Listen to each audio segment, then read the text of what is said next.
Hi guys, I am Tennyak. I'm here to bring you Understanding Mystery Science Theater, and I want to tell you guys I'm a little nervous.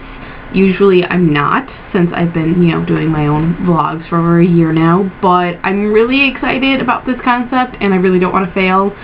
And even though I did write down notes on today's episode, I decided to go ahead and do it without the notes, because usually when I just go with it off the top of my head, no script, no notes or anything, it usually comes out a lot better. So I want to welcome you guys to Understanding Space Mutiny, which is one of my favorite episodes. It was one of 2 episodes I knew I initially wanted to do. And I decided to go with Space Mutiny because I feel as though I really completely understand what's going on. And they make a crack in the opening credits, passed from editor to editor in a desperate attempt to save it. And really, I think that is what is actually wrong with this movie, other than the fact that it just sucks on a whole. The editing is horrible. Clearly the editors were not talking to each other, or didn't know each other, or they, split the movie up, or, one editor did things with Calgon, where the other editor did things with Captain Santa Claus, or the other editor did things with Beefcake and the Sherry Lewis lookalike.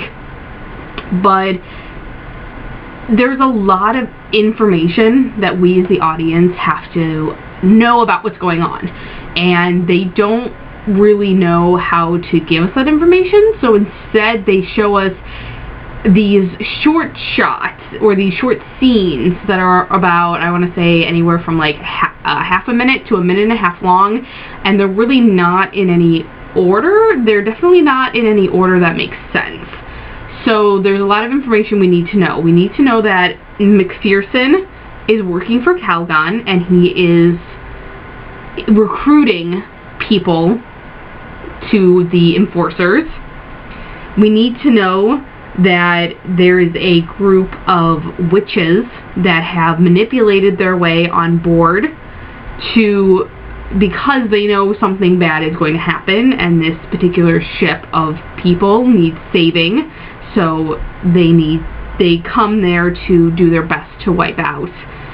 They do their best to fight against the enforcers, and they do this by signaling them out one by one. But I don't know, I guess with over 200 enforcers taking 2 at a time every night, that's going to take a lot of nights. It's going to take, it's going to take more than 3 months, and they're going to catch on, I think, after 1 or 2 nights. So not very good on the Balerians' part. But we need to know that the Balerians are ever present, and they're ever presently working their magic, or looking into their crystal balls, or their Spencer globes. So we're shown scenes throughout, just so nobody forgets, just so the audience doesn't forget that they're there, they're working magic, they're on the good side, and they're doing what they can to take down the enforcers. And they're also doing, which includes having a private talk or meeting with Captain Santa Claus. But of course we're not shown if something else is going on between Gennaro and Captain Santa Claus or not. But it was a little suggestive. But let's start at the beginning of the movie. I knew I wasn't going to be able to start at the very beginning and go through the entire movie. And instead I was just kind of give out my thoughts sporadically about what was really happening. And I was worried, and that's part of the reason why I was nervous about doing this, because I was afraid there was going to be a vlog titled Understanding Mystery Science Theater, and this wasn't really going to make any sense. But at the beginning, there's a group of people, there's a very large group of people on a ship going to find a new world, and, basically something's happened to the planet Earth, and the planet Earth is gone, and people pretty much took off on their own. They took off on their own in small groups, in large groups. There really is no general law and order to space. So there's groups of ruffians called pirates that are just roaming around space. And then there's large groups of people, and you can really think about this ship as an entire city. And in charge of this entire city is the captain, is Captain Santa Claus. And one of the professors of this group goes off for some reason. We don't know why he's left this city-like ship, but he has. And apparently he needed to get back, so I guess he called the local cab company. I don't really know how David Ryder gets involved. That definitely I'm not able to figure out. I'm just figuring that he's a for hire. He's a for hire pilot. So David Ryder and several others go and get him, and it's very clear that they're kind of freelance. They don't belong to this city, this ship, this city thing, the Southern Sun. Because, you know, he explains, David Ryder does explain later on, it's an honor serving your ship. They end up hiring him to, you know, for a job actually in this ship, in this, you know, this city. I continuously want to call it a city, because really that's how I'm thinking of it. There's everything. There's a higher government, with Captain Lamont and Captain Santa Claus, and then there's the enforcers. I'll get to those later, who they are. There's the nightclubs. There's they're growing their own food, so it really is like a mini city. And so David Ryder is just the pilot for hire, I'm assuming, and he ends up, unfortunately, being there when they are attacked. Of course, it is a mask. They really weren't. It was just kind of the attack was a cover for Calgon, who is in charge of the enforcers, to set off bombs which will disable the hangar door so no one can get in or out. Before I get into the enforcers, I just want to say, if you have a ship that's big enough for a city, why the hell do you only have one hangar? Why do you have only one way in or out? Think about any city you live in. There's more than one way to get to the next town. There's many ways to get to the next town. I mean, this is... Okay, the person who created this, who directed it, who wrote it, really? Really? I mean, I know there only has to be one for the entire storyline to work. I want to call that flaw number 2. Flaw number 1 was editing. Really? There's only one hangar, there's only one way in or out of the ship. I want to call that flaw number 2. So the enforcers, I'm assuming, they're kind of a loose version of a police force. I'm guessing that they kind of keep order, they keep the law and order. There is law and order on this ship, because it's like an actual city. There's laws, I'm sure there's, you know, don't kill each other, things like that.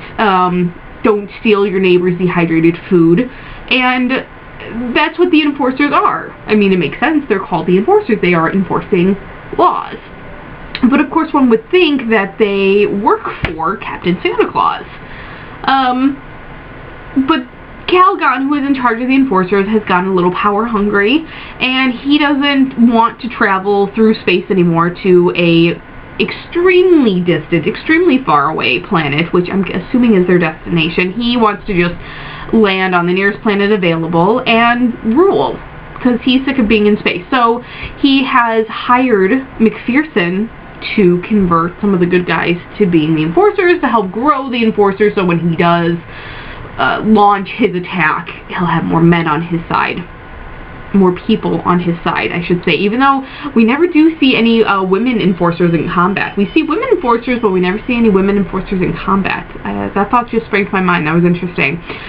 But here's the thing. I think McPherson is a good guy all along. And I actually, when I realized this, I thought about it for a while, trying to back up my theory, because we see McPherson converting people, converting workers or whatever to the enforcers, but I think he's doing that to keep its cover going, because he has a quota to meet, because, you know, I'm sure Calgon is like, so how many people did you bring over this week? And So McPherson is keeping up. He's keeping up the act. But here's why I think he is really a good guy. He gives Leah a chance to escape when she's being tortured with the ancient dentistry. When she's being tortured, he gives her a chance to escape by pulling Calgon outside of the room. He has no reason to be there. He pretty much just walks in and is like, hey, I'm here. You want to go for a walk? And Calgon's like, yeah, sure. And if McPherson hadn't have shown up, then Calgon would have kept on torturing her.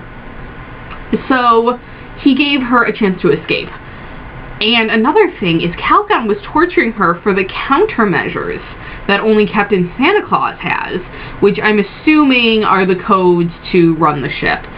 But McPherson has the countermeasures all along, because when Captain Santa Claus is told that McPherson is a traitor by David Ryder, he freaks out saying he has all of our countermeasures.